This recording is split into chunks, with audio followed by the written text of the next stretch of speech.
Hello everyone. मैं हूँ Tarun Kapoor. Welcome to Ajo imprints.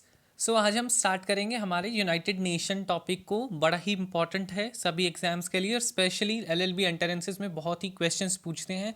तो अब हम इस वीडियो में सारे के सारे स्टैटिक पोर्शन को कवर करेंगे यूनाइटेड नेशन के, कि उसका ओरिजिन कैसे हुआ, कैसे उसके कितने ऑर्गन्स हैं, कितने इंडियंस उसमें रिप्रेजेंटेटिव रहे हैं, किस किस पोजीशन पर रहे हैं, कितनी इनकी स्पेशलाइज एजेंसीज हैं और अदर इम्पॉर्टेंट फैक्ट सभी के सभी हम डिस्कस करते हैं। सबसे पहले मैं आपको बताऊं तो आप मेरी पॉलिटी की सीरीज़ को भी कर सकते हैं। इसमें हम आपको सभी की सभी पूरी सीरीज़ लक्ष्मीकांत कवर कराई गई है। लीगल करंट अफेयर्स आपको पूरे की पूरे फ्रॉम 2019 टू 20 आपके एलएलबी एंट्रेंस के लिए स्पेशली ये सीरीज़ है। और साथ साथ में करंट अफेयर्स हैं, इसमें topic wise current affairs cover कराए जाएंगे। देन उसके बाद जो प्रीवियस ईयर पॉलिटी एमसीक्यूज़ हैं ड्यू एलएलबी एंट्रेंसेस के लिए, और स्पेशली जितने भी एलएलबी एंट्रेंसेस हैं उसके लिए इंपॉर्टेंट है, बिकॉज हमने इसके अंदर आपको टॉपिक भी समझाया है जितने भी इंपॉर्टेंट हैं, साथ साथ में एक्सप्लेनेशन भी। उसके बाद कॉन्स्टिट्यूशन के मॉक टेस्ट आप कर सकते हैं, ठीक है। और कॉन्ट्रैक्ट के कर सकते हैं, टॉट टॉट के कर सकते हैं, पीनल कोड के कर सकते हैं। और लीगल जीके की एक नई क्रिएट की गई है प्लेलिस्ट, उसको बड़ा इंपॉर्टेंट है सभी के सभी एलएलबी एंट्रेंसेस के लिए। So please focus on that. और you can also follow me on Ajo Imprints page of this Facebook and Ajo Imprints, जो आप इंस्टाग्राम पर फॉलो कर सकते हैं, बिकॉज इंस्टाग्राम पर मैं हमेशा ही एक्टिव रहता हूँ और वहाँ पर अलग अलग इन्फॉर्मेशन शेयर करता हूँ। देन उसके बाद टेलीग्राम के ऊपर आप अपने डाउट्स को पूछ सकते हैं। देन अदर देन दैट आप @एजो इम्प्रिंट ट्विटर के ऊपर फॉलो कर सकते हैं। सभी के जो लिंक है वो कमेंट एंड डिस्क्रिप्शन बॉक्स में मेंशन है।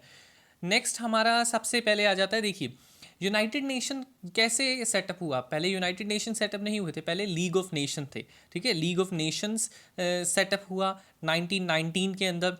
और league of nation was failed in preventing the world war 2। World war 2 कब से कब तक थी ये भी इंपॉर्टेंट है, 1939 से लेकर 1942 तक। अब उस वर्ल्ड वॉर को रोकने में नाकामयाब रहा लीग ऑफ नेशंस। तो इसलिए जो मेंबर्स कंट्रीज थी उनको कुछ को लगा कि हमें एक नई ऑर्गेनाइजेशन बनानी चाहिए वर्ल्ड पीस के लिए। अब वर्ल्ड पीस को कैसे बनाया जा सकता है, ठीक है, तो इसलिए इसका सेटअप किया गया। अब जो प्रेम्बल है जो यूनाइटेड नेशन का, उसको किसने फ्रेम करा था, फील्ड मार्शल स्मोर्ट्स ने। ये बड़ा इंपॉर्टेंट है। देन उसके बाद ओरिजिनली कितने मेंबर्स थे यूनाइटेड नेशन के जिन्होंने यूनाइटेड नेशन के चार्टर के ऊपर सिग्नेचर करे थे, वो थे हमारे 51 कंट्रीज, ठीक है, जिसमें इंडिया भी था, ठीक है। और इंडिया से कौन रिप्रेजेंटेटिव था, R Mudaliar from India, very important है, ठीक है। क्या होता है यूनाइटेड नेशन में हर एक कंट्री के 5 रिप्रेजेंटेटिव होते हैं, और जो उनका मेन जो थे हमारे आर मुदलायर थे। ये क्वेश्चन भी पूछा जाता है। और 51st जो देखिए जब 51 एकदम तो ये नहीं है कि एक ही दिन में जुड़ गई होंगी, तो लास्ट में जो सबसे 51 ओरिजिनल मेंबर्स में जो जुड़ा था ना वो पोलैंड था। ये भी क्वेश्चन पूछा जाता है। प्रेजेंटली आज 193 जो मेंबर कंट्रीज़ हैं यूनाइटेड नेशन की, ठीक है। देन उसके बाद जो 193 लास्ट जो है वो साउथ सुडान ऐड हुआ है, ठीक है। और जो ओरिजिनल मेंबर्स ने जो करा था वो 1942 जनवरी के अंदर ये डेक्लेरेशन साइन करा था, ठीक है। और इन्होंने सैन फ्रांसिस्को कॉन्फ्रेंस के अंदर सिग्नेचर करा था और रेटिफाई करा था। ओरिजिनल मेंबर्स का मतलब जिन्होंने या तो 1942 में सिग्नेचर करा है, या सैन फ्रांसिस्को कॉन्फ्रेंस के अंदर पार्टिसिपेशन करा है, या सिग्नेचर करा है, रेटिफिकेशन करा है। देखिए सिग्नेचर का मतलब कि उन्होंने इस एग्रीमेंट के ऊपर साइन कर दिया, ठीक है।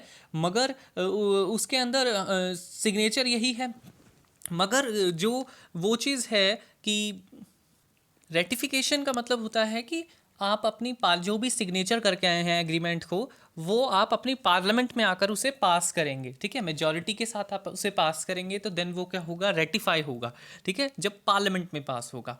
और जो ब्लूप्रिंट है यूनाइटेड नेशन का, वो डम बार्टन ऑक्स कॉन्फ्रेंस इन 1944 के अंदर ड्रॉ किया गया था। ये बड़ा इंपॉर्टेंट है। नेक्स्ट हमारा आ जाता है कि जो हेडक्वार्टर है वो न्यूयॉर्क सिटी, न्यूयॉर्क में है, ठीक है, अमेरिका। देन फ्लैग जो एम्बलम है वो है white UN emblem is super imposed on light blue background. Light blue background होता है, उसके ऊपर वाइट यूएन एम्बलम है, ठीक है। तो ये अब दूसरी बात इंपॉर्टेंट आपको बता दें, तो ये जो यूएन का फ्लैग है वो किसी भी फ्लैग से सबऑर्डिनेट नहीं है, ऐसा भी स्टेटमेंट पूछ लिया जाता है, ठीक है। देन यूनाइटेड नेशन की ऑफिशियल लैंग्वेजेस 6 लैंग्वेजेस हैं, जिसको हम कह सकते हैं सर का फेस, ठीक है, सर फेस, ठीक है, सर फेस से याद कर सकते हैं। Spanish, Russian, French, Arabic, Chinese, English, ठीक है। देन उसके बाद वर्किंग लैंग्वेजेस जो है सेक्रेटेरिएट की, secretariat is one of the principal organ of United Nation, और उसकी 2 लैंग्वेजेस हैं जो वर्किंग लैंग्वेजेस हैं, इंग्लिश एंड फ्रेंच। और जो शुरू में जब यूनाइटेड नेशन सेटअप हुआ तो यही 2 लैंग्वेजेस को अडॉप्ट करा गया था, मगर later on 4 languages were added subsequently, ठीक है। And what is the aim of United Nation? विश्व की शांति, world peace, okay. And what principle the United Nation was set up? जो जो बेस्ड है वो है सोवरेन इक्वालिटी ऑफ मेंबर्स, मतलब कि किसी की सप्रभुता के ऊपर इफेक्ट नहीं होगा। जैसे हमारा सोवरेनिटी हमारे प्रेम्बल में है, इंडियन कॉन्स्टिट्यूशन में। So we as a India being a member of United Nation, हमारी किसी भी तरीके से सोवरेनिटी जो हमारी सप्रभुता है उससे उसके ऊपर कोई इन्फ्लुएंस नहीं है। हम अपने आप में, हमारे ऊपर कोई भी एक्सटर्नल इन्फ्लुएंस नहीं हो सकता है, ठीक है। हम अपनी टेरिटरी को दे भी सकते हैं और ले भी सकते हैं। तो इक्वालिटी है सोवरेनिटी के अंदर ये सभी की, ये उस प्रिंसिपल के ऊपर बेस्ड है। And what is father, who is a father of United Nation organisation? Roosevelt, USA जो वहाँ के उस टाइम प्रेसिडेंट थे।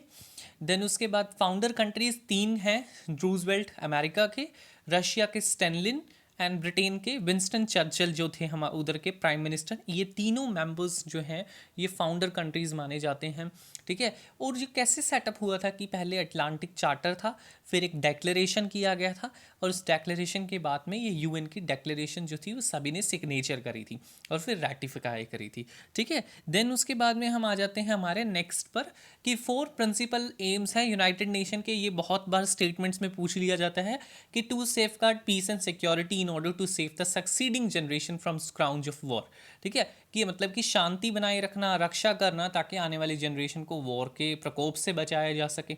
To reaffirm faith in fundamental human rights, ठीक है। अब दोबारा से एक विश्वास कायम रखना ह्यूमन राइट्स के अंदर, मानव अधिकारों में।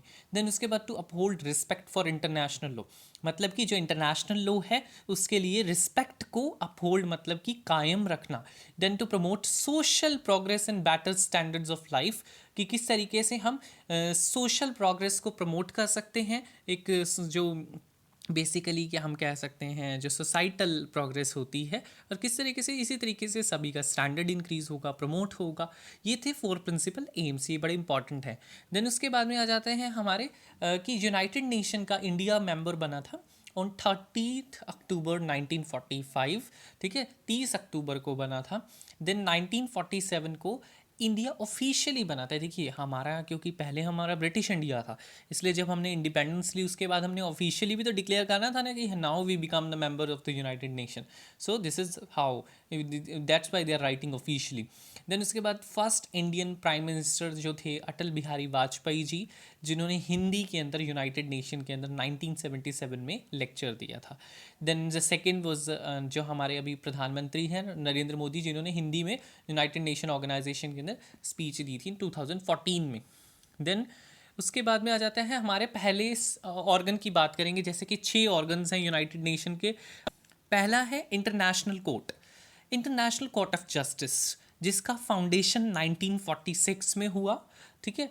जन उसके बाद में जो इंटरनेशनल कोर्ट ऑफ जस्टिस है जिसका हेडक्वार्टर हेग नीदरलैंड्स में है। 2 टाइप्स ऑफ इंटरनेशनल कोर्ट जो केसेस को डील करती है, civil cases and the criminal cases. अब देखिए, अब एक कोर्ट में क्या होता है, अब अपने इंडिया के कोर्ट में आप सरकार के खिलाफ भी केस कर सकते हैं, ऐसे लिखा होता है ना। बेसिकली जो क्रिमिनल केसेस होते हैं वो सरकार ही डील करती है।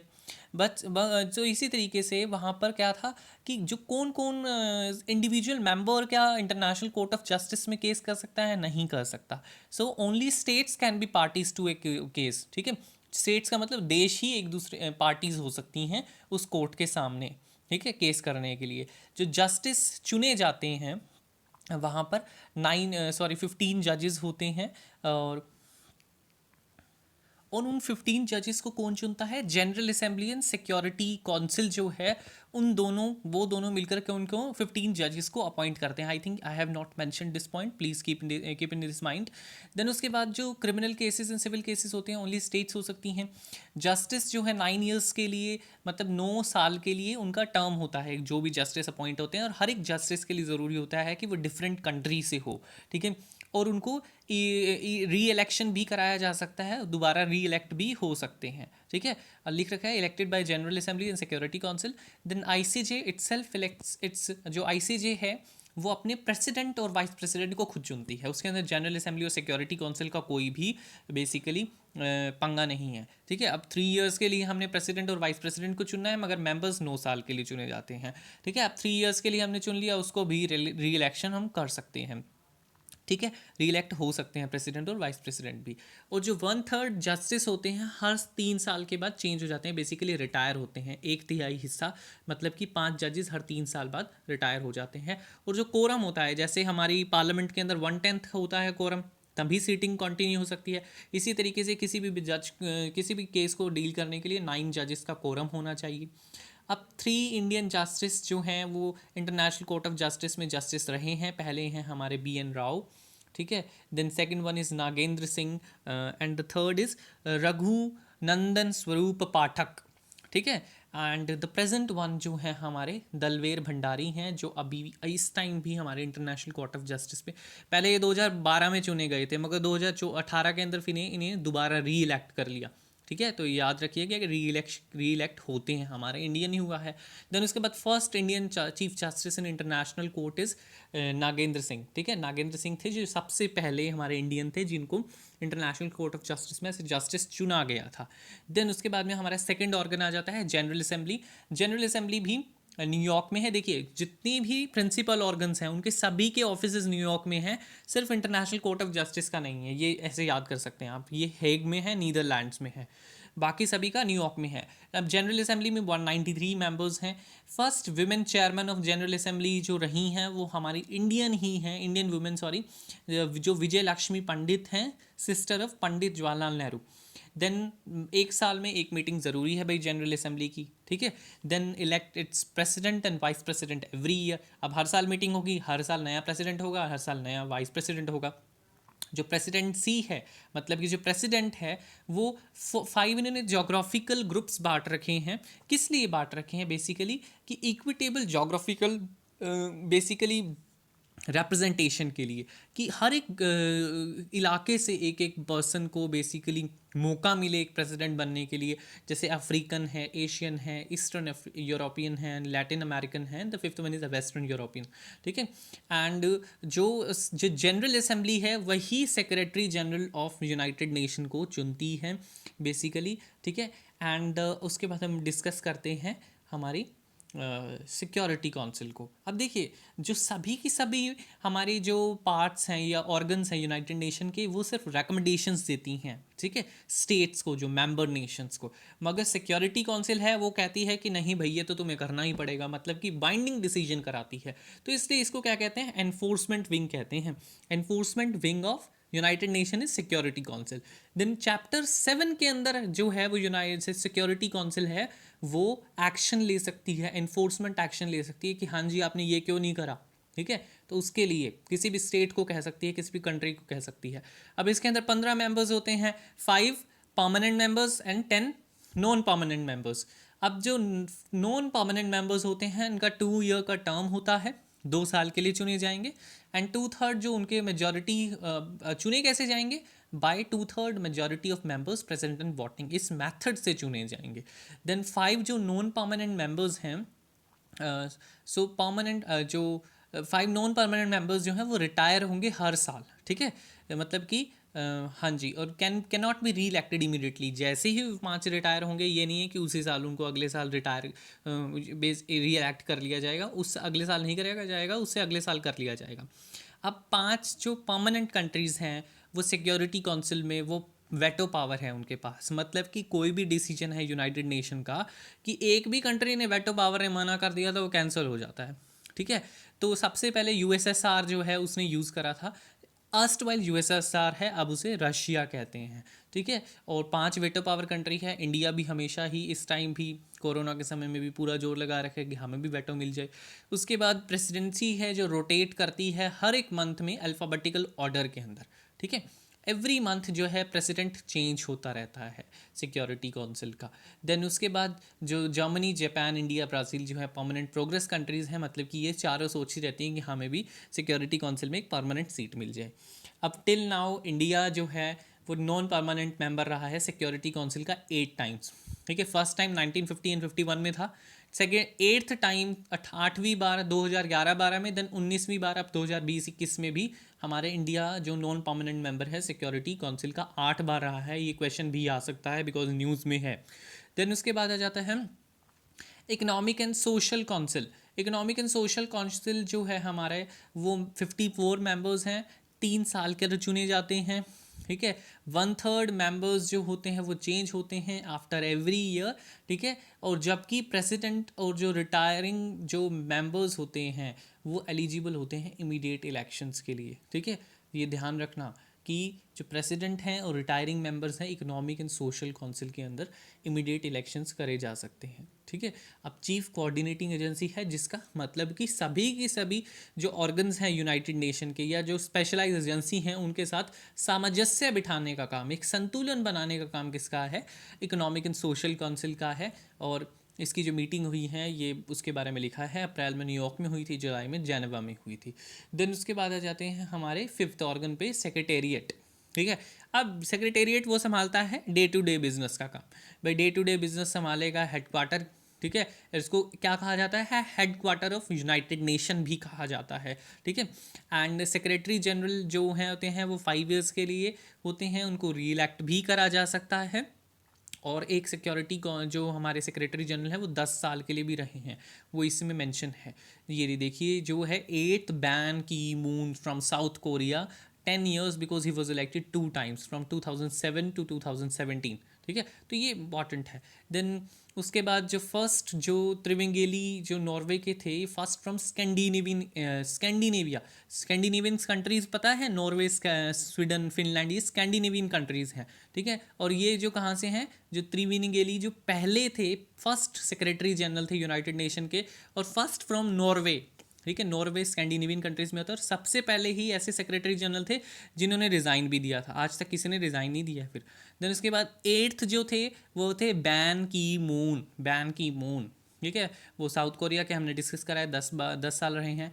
देन 9th जो है एंटोनियो हैं, वो जो पोर्टुगीज़ के थे यूरोप के, और 2017 से 2021 अभी भी ये कंटिन्यू है, 9th हैं, ठीक है। ये भी पूछ लिया जाता है कि कौन से नंबर के हैं। डाइड इन ऑफिस जो डैग हैम्सजोल्ड जो इनका नाम है, ये इनकी डेथ हो गई थी ऑफिस में रहते हुए, एयर क्रैश में इनकी डेथ हो गई थी। देन फर्स्ट फ्रॉम अमेरिका जेवर पेरेस डे क्यूलर, ठीक है, जो अमेरिका से पहले हैं ये। अफ्रीकन के बॉट्रस गली, ये जो इनका नाम है, ये अफ्रीका का बड़ा पूछा जाता है। Then first secretary general from Asia U Thant, ठीक है, म्यांमार, ठीक है। देन उसके बाद first women secretary general of SAARC is Fathimath Dheeyana दिस। देन उसके बाद हमारी जो लास्ट काउंसिल, लास्ट जो हमारा पार्ट है यूनाइटेड नेशन का, वो है हमारा ट्रस्टीशिप काउंसिल, जो अब बंद हो गया है। अभी ऐसा नहीं है, तो सिर्फ अब कितने हमारे पार्ट्स हैं? 5 हैं। तो ये हमने जानबूझकर लिखा था, तो ये क्लोज हो चुका है 1994 में। देन हम बात करते हैं हमारी यूएन की स्पेशलाइज एजेंसीज़ के बारे में। तो इसका बेसिकली आपको ईयर याद करना है, थोड़ा सा ट्रिक लगाइए, और अब आपको मैं बताता हूँ कि आपको किस तरीके से इनकी हेडक्वार्टर्स को याद रखना है, ठीक है। तो हेडक्वार्टर्स को याद रखने के लिए आपको मैं बताऊंगा कि आप देखिए इसका, आपने पहले हम जेनेवा का देखेंगे, रोम का देखते हैं। चलो, रोम का है food and agriculture organisation, and the second one is the agriculture development organisation, and एक और भी है, आई थिंक रोम का है, नहीं है। So this are this is world food programme. तो 3 हैं। तो हमने क्या बात करनी है कि जो एग्रीकल्चर और फूड से रिलेटेड है वो क्या है? रोम की है। रोम के अंदर खाना खजाना है बेसिकली। नेक्स्ट जो है हमारा फास्ट जो आ जाता है। फिर उसके बाद हम आ जाते हैं वेन ऑस्ट्रेलिया के अंदर। वेन जो ऑस्ट्रेलिया है वो बात करता है एटॉमिक एनर्जी की, एंड एक और है वेन ऑस्ट्रेलिया, ये है हमारा इंडस्ट्रियल डेवलपमेंट, मतलब कि एटॉमिक एनर्जी और जो इंडस्ट्री में बात करता है वो वेन ऑस्ट्रेलिया है। देखिए रोम है, रोम कैपिटल है इटली की, ऐसे ही जो वेनिया है वो ऑस्ट्रिया की कैपिटल है। ये भी याद कर लीजिएगा, ये भी कई बार पूछ लिया जाएगा बिकॉज ये चीज़ें न्यूज़ में रहती हैं। देन उसके बाद हम बात करते हैं जेनेवा की। जेनेवा की जो है इंटरनेशनल लेबर ऑर्गेनाइजेशन। देन उसके बाद में है टेलीकम्युनिकेशन यूनियन, ठीक है। इस पेजेस पे दो ही हैं। देन उसके बाद हम बात करते हैं ये world health organisation, intellectual property organisation and metrological. तो अभी हम इसको इससे एक चीज़ से याद करेंगे, HTML या हिमटल से भी याद कर सकते हैं, HTMLI भी कर सकते हैं, ठीक है। तो H से क्या हो गया वर्ल्ड हेल्थ ऑर्गेनाइजेशन, I से क्या हो गया इंटेलेक्चुअल, M से क्या हो गया मेट्रोलॉजिकल, T से टेलीकम्युनिकेशन, ठीक है, और L से इंटरनेशनल लेबर ऑर्गेनाइजेशन। इस तरीके से हम जेनेवा के याद कर सकते हैं।